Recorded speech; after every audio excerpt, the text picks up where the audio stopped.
Chers amis, bonjour. Allez, on l'a fait en même temps, c'était magnifique. On a le plaisir, avec Éléonore, de vous retrouver au 58 rue du Faubourg Saint-Honoré. Chez HEURGON. Pourquoi tu es pas obligé de me coupler mes phrases comme ça? Je suis pas obligée, mais je le fais. Ben, je le fais quand même. Chez HEURGON, pour vous parler à nouveau, parce qu'on en a parlé dans la première saison, d'une marque qu'on apprécie tout particulièrement, qui n'est autre que la marque BULGARI. BULGARI. Et aujourd'hui, vu que ta présence honore ces lieux, Bien ta sûr. présence honore mon regard, nous allons parler d'une collection Iconique, également, emblématique. iconique, qui s'appelle Serpenti. Mais avant de parler de Serpenti, tu sais, on a toujours des petites habitudes, toi et moi, on va commencer par reparler un peu de l'histoire de Bulgarie, l'arrivée progressive de l'horlogerie dans la marque, et ensuite on va directement glisser vers l'histoire de la Serpenti, que je porte aujourd'hui. Je suis sur un certi assez costaud, et toi, tu es sur la Non, tube tu es modeste. surtout sur la Oula. version moderne de la collection Serpenti, mais nous allons y venir, qui est la Complètement. Serpenti Seduttori. Et je suis sur une Serpenti tube au gaz. Mais du coup, est-ce que tu veux parler de l'incarnation et ce que représente Serpenti chez Bulgari? On parle de la place de Bulgari dans l'horlogerie moderne aujourd'hui, qui a quand même gravi les échelons Bien à sûr. vitesse grand V, d'où tous leurs records du monde, et ce qui a fait qu'aujourd'hui, la Bulgarie Octo Finissimo, dont nous avons déjà parlé dans un des épisodes, que nous allons vous remettre ici. Là. Bref, regardez-le, re-regardez-le. Donc on commence par quoi, par Castor? Moi, je veux juste dire, ça va être l'histoire de Bulgarie, ou Bulgarie. Bulgarie. Elle est intéressante, parce que tout commence non pas avec l'Italie, mais avec la Grèce. Parce que ce Tyrios Bulgari, en fait, était un artisan, un orfèvre grec, qui est venu s'installer non pas à Rome en premier, dans les années 1880, mais à Naples. Ça s'est mal passé avec son partenaire, avec la boutique, donc il est parti s'installer à Rome, et viendra un peu plus tard le nom de Via Condotti, vraiment L'iconique l'iconique, flagship de Bulgarie. boutique de Bulgarie. Mais à l'origine, c'était un peu un cabinet de curiosité, un cabinet où tu pouvais trouver des articles d'orfèvrerie un peu cool, des antiquités, quelques montres évidemment. Et donc, tout ça va amener petit à petit au développement, à la concentration sur le bijou, mais aussi la montre. Alors, Bulgarie ne va pas d'abord se spécialiser dans les montres. Donc, dans les années 20, dans les années 30, dans les années 40, on va commencer à voir l'apparition de montres d'abord féminines. Dans les années 20, typiquement des montres Art déco.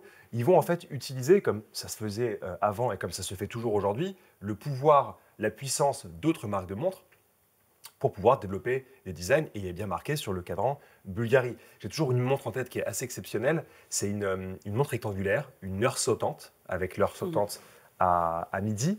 Et on voit vraiment sur le haut du cadran des espèces de décors grecs. Du coup, ça fait un peu une montre néo-grecque très sympathique. Et on a vraiment une pièce d'horlogerie sympathique avec marqué dessus Bulgari Roma. Et en même temps, on a une complication, on a une belle montre. Donc tout ça pour vous dire que l'horlogerie chez Bulgari, elle arrive très tôt et elle est vraiment inhérente au développement de la marque en tant que marque de joaillerie. Pour la montre, et ça tu vas en parler juste après, je vais juste lancer une date à la fin des années 40, on a l'apparition de Serpenti, mais ça je vais te laisser développer après. Et petit à petit, comme ça, on va avoir des collections propres à Bulgari avec le style Bulgari qui vont s'affirmer chez la marque.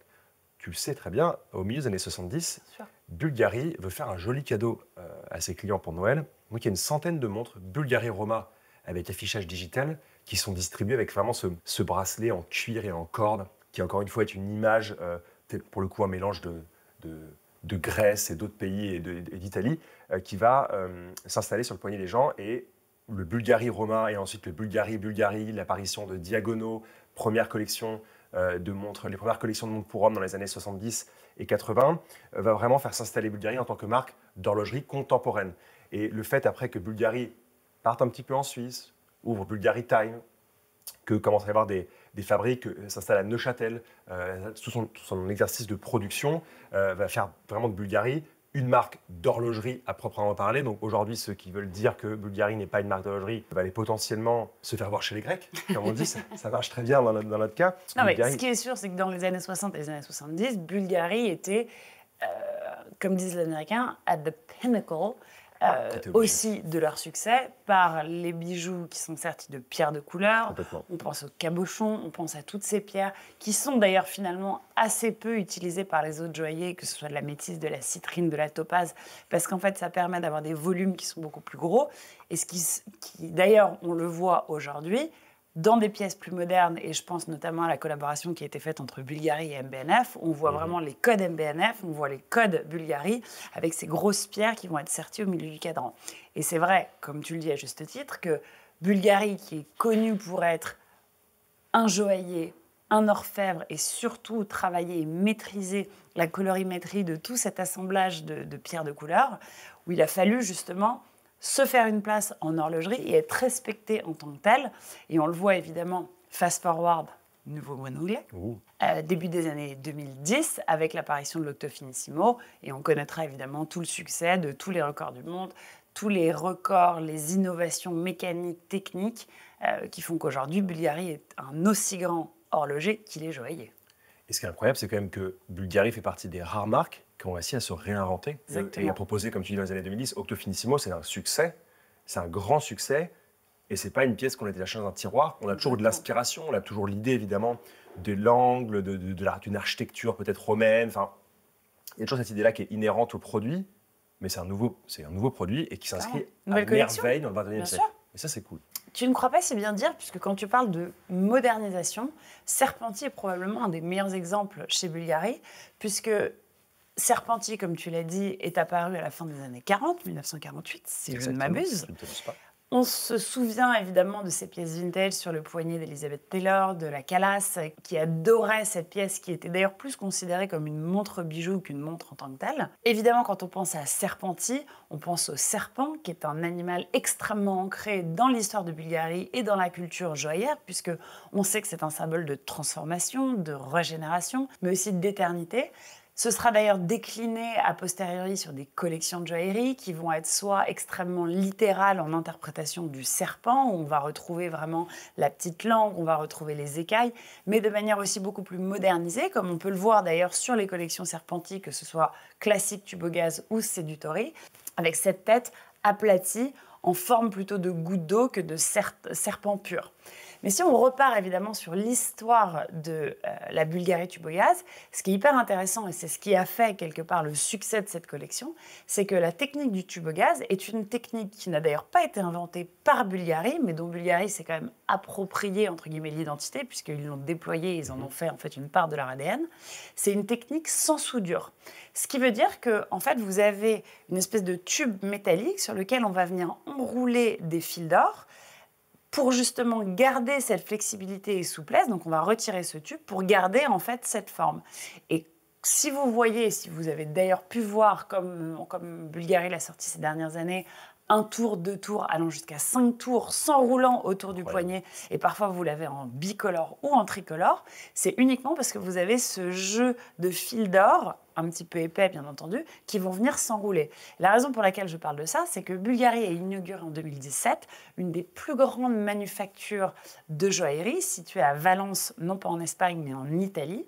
Parce qu'il faut savoir que Valence, depuis des années, et c'est presque séculaire, j'ai envie de dire, c'est considéré comme la cité de l'or. Et tous les grands joailliers, toutes les marques de joaillerie vous diront qu'évidemment, la plupart de leurs bijoux sont faits à Valence, un peu comme la Chaux-de-Fonds chez les horlogers ou la Vallée de Joux chez les horlogers. Vous avez la cité de l'or à Valence en Italie. Et quand on parle de Valenza, on parle forcément des Italiens et pas du tout des Espagnols. Parenthèse refermée. On parlait de modernisation et du fait que Bulgari a su se réinventer au fil des décennies. Et c'est vrai que quand on prend cette collection qui finalement a continué à vivre ou à vivoter, si je puis dire, où on pouvait voir ces pièces et on pouvait trouver ces pièces dans les maisons de vente, parce qu'en fait, oui, elle a été créée en 1948, mais finalement, ils n'en ont pas fait une collection identitaire. C'est un peu arrivé, pas par hasard, puisque rien n'est fait par hasard, et que les tubes au gaz étaient extrêmement bien aboutis. Mais en fait, c'est seulement en 2009 qu'ils ont décidé de vraiment réimplanter cette collection, de par son histoire, de par son héritage, de par son esthétisme, qui fait que finalement, c'est une pièce devenue totalement intemporelle. Fast forward, pour reprendre mon expression préférée, en 2019, Bulgari a introduit la collection Serpenti Sedutori, avec ce côté séduction, qui est exactement ce que tu portes. Et là, on a vraiment une interprétation beaucoup plus moderne, presque plus graphique, où on retrouve évidemment ce cadran en gouttes qui reprend évidemment la tête du serpent de manière beaucoup plus stylisée. Et on retrouve non pas une maille tubogaz, mais un bracelet en écaille qui reprend finalement la façon dont va se mouvoir le serpent. Et on voit ces bracelets extrêmement souples avec ces écailles qui sont successives, qu'on voit comme sur ton poignet serties de diamants, qui peuvent être tout simplement en acier ou en or ou en bicolore, comme le montre cette version. Et c'est vrai que c'est extrêmement moderne, c'est extrêmement féminin, et on reprend vraiment tous les codes du serpent, qui reste évidemment l'animal emblématique de la collection, de la marque, et bien d'autres choses. Tu as tout bien résumé, tu as tout bien dit, bravo. Et en fait, merci. Oui, avec plaisir. Merci beaucoup. C'est vrai que c'était le serpent, comme tu l'as dit, c'est synonyme de beaucoup de jolies choses et aussi de pouvoir, parce que c'était quelque chose dans l'Égypte ancienne. Sur ces pharaons qui avaient cette espèce de serpent sur la tête là, c'était quand même un signe de pouvoir. C'était quand même agenouille-toi et respecte-moi. Je devrais avoir un serpent sur moi plus souvent. Tu vas te détendre un petit peu. Tu vas te détendre. On va se détendre. Ce que je veux ajouter pour la partie, on va dire, horlogerie historique, c'est que quand la montre apparaît dans les années 40 et qu'elle se développe dans les années 50, enfin en tout cas cette montre serpent tubogas, on n'a pas forcément une tête ou une forme de serpent. Souvent, on a toujours cette caractérisation de ce bracelet qui s'enroule autour du bras. Poignet. On peut avoir une tête ronde, on peut avoir une tête carrée. D'ailleurs, de mémoire, ça a commencé par une tête plutôt carrée. Et surtout, il y a eu un travail, comme je vous le disais, qui vient des années 20 et des années 30, où Bulgari va aller travailler avec des horlogers déjà installés. Et j'irai même un petit peu plus loin, c'est que quand tu parles de mouvement, quand tu parles de serpent, quand tu parles de serpentier, à plus forte raison ces dernières années, mais surtout des pièces vintage, les montres à secret. Les serpentis montres à secret font partie de ces pièces iconiques avec la tête du serpent qui vient se lever pour dévoiler un cadran. Et on voit, c'est pour la plupart que des pièces uniques. On a pu voir une utilisation des métiers d'art, que ce soit par de la marqueterie, par du sertissage, par de la laque, avec des pièces absolument sublimes, dont il me semble, il y a maintenant 2 ans, une des pièces les plus iconiques, qui est une serpentie 3 tours, full sertie de diamants, avec sur la tête, avec un pavage de diamants et baguettes et brillants. La pièce fait pas loin d'1 million, il me semble. Et sur la tête vient se loger un cabochon qui est de saphir, un saphir bleu absolument extraordinaire. Et d'ailleurs, il me semble qu'ils ont gagné le Grand Prix de l'horlogerie avec cette pièce. Si on résume et que vous faites un détour chez HEURGON, vous pourrez donc voir 2 collections emblématiques de serpentis. La première qui est la tubogaz, vous pouvez la voir en un tour comme celle que je porte, en or jaune avec ce cadran strié, guilloché, absolument sublime et extrêmement délicat.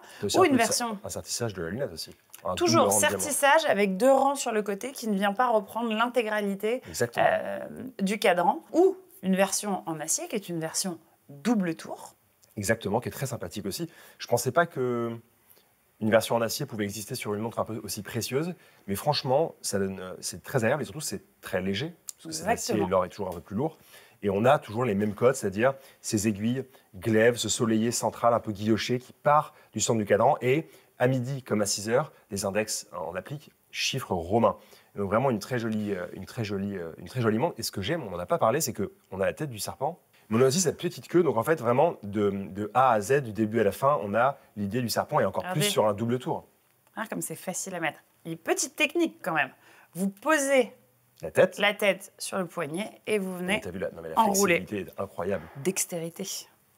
C'est très très beau. Je dirais qu'en effet, l'or, ça a du poids. Et donc, bien évidemment, si on pense à Seduttori, qui est la version, on va dire, un petit peu plus horlogère. Pourquoi ? Parce qu'on est sur un bracelet maillon qui vient, en fait, reprendre simplement le tour du poignet. Impossible de faire un double tour. Mais on est quand même sur un design emblématique. On a 2 versions, une full diamant, parce qu'évidemment, toi, t'es bling, tout le monde le sait, ou une version un petit peu plus sport, bicolore, ce qui redevient extrêmement à la mode, où on reprend évidemment les codes du vintage avec le bicolore qu'on aime bien, l'acier et de l'or, mais en même temps, on a quelque chose d'extrêmement cool, en fait. C'est sobre, ça te va bien. Extrêmement facile. C'est très joli, c'est très joli. Puis on aime la forme. Voilà. En fait, la Seduttori, c'est un peu... Pour te séduire. Ouais. Bonjour. Ouais, alors le serpent, lui, calme, hein, me fait un peu chuter, moi, perso.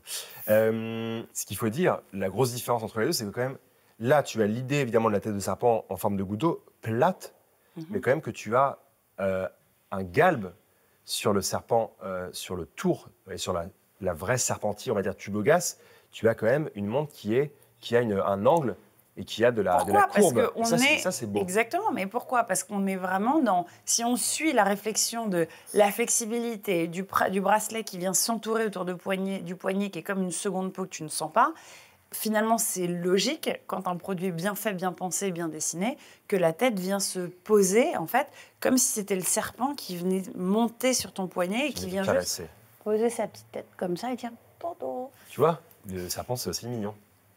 Bien sûr. Bah, je crois que tu as fait une belle conclusion avec ton serpent qui fait Toto. Toto.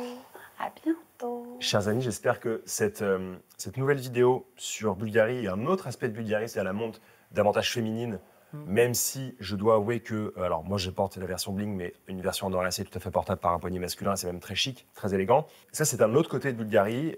Ça rappelle aussi les bonnes histoires de Bulgari au cours du XXe siècle, et ça nous fait toujours autant apprécier la marque. Bien évidemment. C'était un plaisir comme Merci d'habitude. Nico. Merci On se retrouve à très vous. vite, les amis. On vous aime. À bientôt, merci.